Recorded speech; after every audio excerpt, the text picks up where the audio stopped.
In the quiet, fog-draped town of Garland, a darkness was stirring.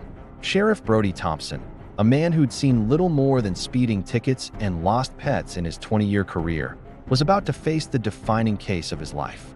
It began subtly, with a frantic call from Old Man Hemlock. His prize-winning bull, a 2,000-pound beast, was found dead in its pasture.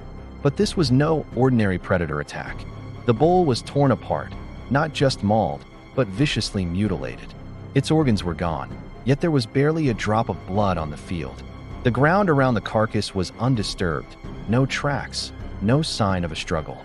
It was as if the creature that did this had simply plucked the animal from the earth and dropped it back down. Brody initially wrote it off as a bizarre, one-time event, maybe a pack of unusually bold coyotes. But then it happened again. A week later, the Miller family's entire flock of sheep was decimated. The scene was even more gruesome. The sheep were scattered across the hillside, each one opened with surgical precision, their hearts and livers missing. Again, no tracks, no blood. The town's unease grew into a palpable fear. Doors were locked earlier, and the usual evening chatter in the town square faded into silence. People started whispering, their eyes wide with a terror they couldn't name. The attacks escalated. Horses, deer, even a bear from the nearby national forest, all met the same grisly end. Brody was stumped. He brought in state wildlife experts, seasoned hunters, and trackers. They all left shaking their heads, their modern science and experience useless against this invisible horror.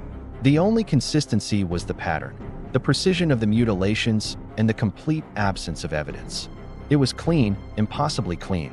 Brody spent his nights poring over case files, the grisly photos swimming before his eyes. He felt the weight of his town's safety on his shoulders, a weight that was crushing him.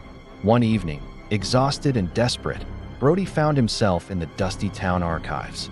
He started digging through old records, hoping for a historical precedent, anything. That's when he stumbled upon a collection of oral histories from the local indigenous tribe, records that dated back centuries. He found a recurring tale, a legend the elders used to scare children, the story of the Yucatena, a name that loosely translated to the Shadow Claw. The descriptions in the old texts were chillingly familiar. The legend spoke of a creature that hunted in the fog, a silent predator that took the life force of its prey, leaving behind a bloodless husk. It was said to have the body of a powerful man but the head of a great cat, with eyes that burned like embers in the night. Its hands and feet were covered in thick fur, ending in claws as long and sharp as daggers. Brody felt a cold dread wash over him. This wasn't just a story. The legends described the creature's lair as a network of deep caves in the granite cliffs overlooking Garland. They also mentioned its one weakness. It was drawn to the scent of extreme distress, a powerful lure it couldn't resist. He now had a lead, however insane it sounded. He met with his small team of deputies, men he'd known his whole life. He laid out the old maps, the translated legends, and the photos from the recent attacks. He could see the disbelief in their eyes, but he could also see their trust in him. They agreed to his plan, a desperate, final gamble to save their town. The plan was audacious. They would bait the creature. Using a distressed calf as a lure, they placed it in a small, enclosed clearing near the entrance to the cave system Brody had identified from the old maps.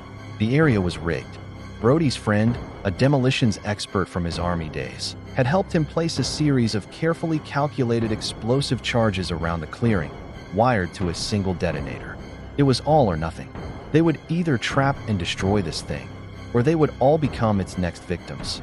The team took their positions, hidden in the dense forest, their hearts pounding in the suffocating silence of the night. Hours crawled by. The only sounds were the calves' nervous bleating and the wind whispering through the pines. Brody's hand was slick with sweat on the detonator. Doubt began to creep in. Had he led his men on a wild goose chase, a fantasy born from folklore and desperation?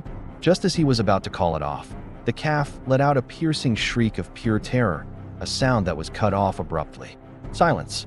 Then, a low, guttural growl echoed from the clearing, a sound that vibrated through the very ground.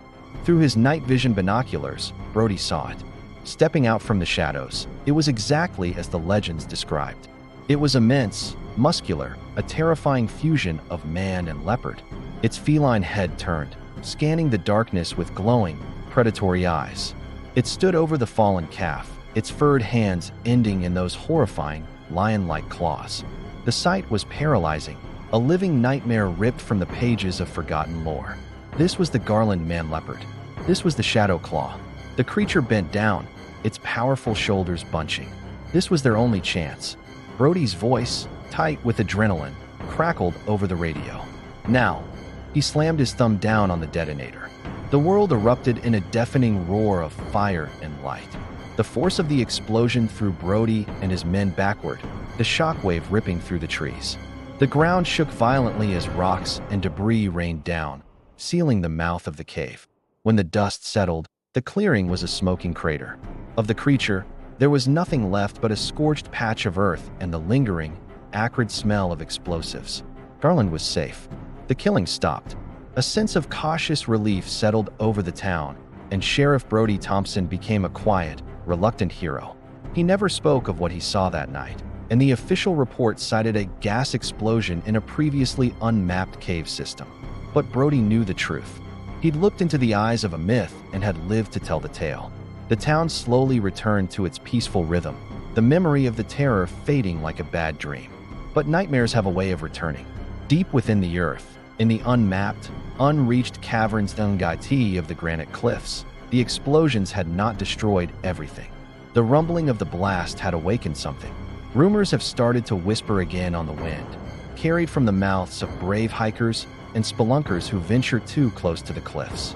They speak of strange echoes from deep within the rock, and of small, unidentifiable tracks found near newly opened fissures. They say the Garland Man-Leopard was not alone.